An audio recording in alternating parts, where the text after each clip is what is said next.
ভাই আসলে আপনি গাড়িটি আটটা দেখছিলাম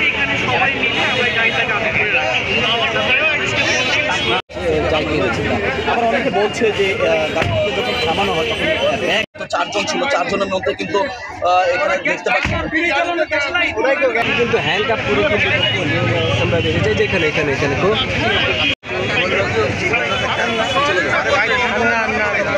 রয়েছে কিনা না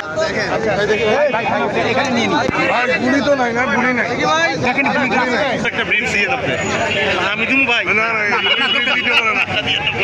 তোমরা ওপর থেকে নয়, তোমরা আলো মারো না, একজন পেলে একজন আর কিছু চেষ্টা করবে। শুনেন, আপনারা বেশি সময় নেবেন না, আমরা কি দেখানোর চেষ্টা করবো ভাই।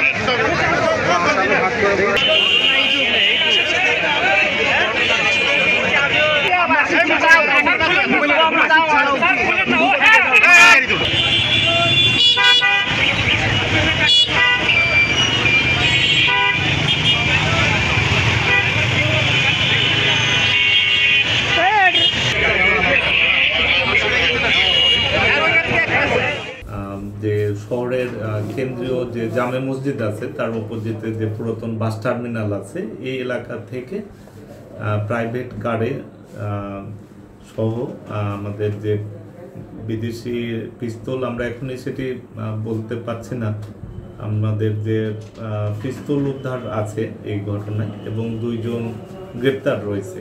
তো প্রাথমিক যে তদন্ত আমাদের আমরা যতটুকু জেনেছি কি যে একটি গাড়িতে করে 4 জন গুরুদাসপুর থেকে এই নাটোর শহরে আসে এবং বাস টার্মিনাল এলাকায় আমাদের প্রাথমিক অনুসন্ধানে যেটা এসেছে কি যে ভিকটিম ইমরান নামের একজন ব্যক্তিকে তারা এখানে ফোন করে টার্মিনালে ডেকে নেয়। এই গাড়িতে 4 জন ছিল, এদের মধ্যে একজন ইমরানের বন্ধু ছিল, সে হেল্প চাওয়ার নাম করে তাকে ডেকে নেয়। তারপরে তাকে সেই গাড়িতে উঠিয়ে নিয়ে আসে, গাড়িতে উঠিয়ে নিয়ে এসে আবার মাদ্রাসা মোড় হয়ে রেল স্টেশন এলাকার দিকে যাওয়ার সময় তারকে পিস্তল ঠেকিয়ে ভয়ভীতি দেখালে তখন ভিকটিম চিৎকার দেয় গাড়িতে এবং স্থানীয় জনগণও এগিয়ে আসে। পরবর্তীতে পুলিশ সংবাদ পায়, নাটোর সদর থানার একটি টিম তাৎক্ষণিকভাবে ঘটনাস্থলে উপস্থিত হয়। সেখান থেকে জনগণ এবং পুলিশ মিলে মোট যে 4 জনকে প্রাথমিকভাবে তাদেরকে ধরে রেখে থানায় নিয়ে আসে। তারপরে আমরা জিজ্ঞাসাবাদ করে যতটুকু জানতে পারি কি যে মূলত ফেসবুক চ্যানেল নিয়ে একটি যে ভিকটিম তার সাথে যারা তাকে ভয়ভীতি এবং অপহরণের চেষ্টা করছিল তাদের একটা পূর্ব থেকে দ্বন্দ্বের একটা আমরা অনুসন্ধানে পেয়েছি। তো এটি আমরা আরও গভীরভাবে খতিয়ে দেখতেছি।